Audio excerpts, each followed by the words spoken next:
आज राष्ट्रीय अधिवेशन का दूसरा दिन है और ऐसे में यूपी सरकार में मंत्री योगेंद्र उपाध्याय इस वक्त हमारे साथ हैं। आज पीएम का अभिवादन हुआ, उसमें क्या क्या बातें पीएम साहब ने पूरे देश की जनता से और कार्यकर्ताओं से एक अपेक्षा की है।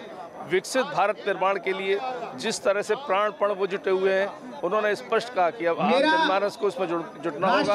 अगर आमजन 10 घंटे काम करेगा तो माननीय मोदी जी ने आश्वस्त किया कि वो 12 घंटे काम करेंगे। तो विकसित भारत निर्माण के लिए प्रत्येक व्यक्ति को अपने काम से आहुति देनी पड़ेगी, नए भारत का निर्माण होगा, ये उन्होंने बताया। कांग्रेस का कहना है और बाकी विपक्षी पार्टियों का कहना है कि जो 400 पार का नारा पीएम लगा रहे हैं वो 400 पार नहीं पहुंच पाएंगे, यानी कि 200 तक नहीं पहुंच पाएंगे। ऐसा ये उनको मुंगेरी लाल के सपने देखने दीजिए। इस बार निश्चित रूप से जो मोदी जी का कृतित्व है, व्यक्तित्व है और भारतीय जनता पार्टी के कार्यकर्ताओं का परिश्रम है और जो सतत जीवन संपर्क भारतीय जनता पार्टी का कार्यकर्ताओं की जनता से रहा है, वह सब ऐसे ही सुपरिणाम देने वाला है कि भाजपा 370 पार और एनडीए 400 पार।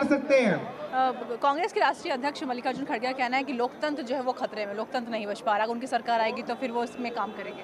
जिस पार्टी में लोकतंत्र हो ना, सावन के अंधे को हरा ही हरा दिखता है। जिनकी पार्टी में लोकतंत्र नहीं है, हमारी पार्टी में सबसे बड़ा लोकतंत्र यह है कि आज ही जो हमारे सर्वशक्तिशाली नेता हैं अमित शाह जी, उन्होंने एक प्रस्ताव रखा, उसमें कम से कम 30-40 संशोधन आए, 4-5 को मुखर रूप से मंच से बोलने दिया गया। ऐसी हिम्मत कांग्रेस में राहुल गांधी या सोनिया गांधी कोई प्रस्ताव लाए, संशोधन लाने का साहस किसी में नहीं है। इसलिए लोकतंत्र हमारे यहाँ जीवित है, उनके यहाँ नहीं।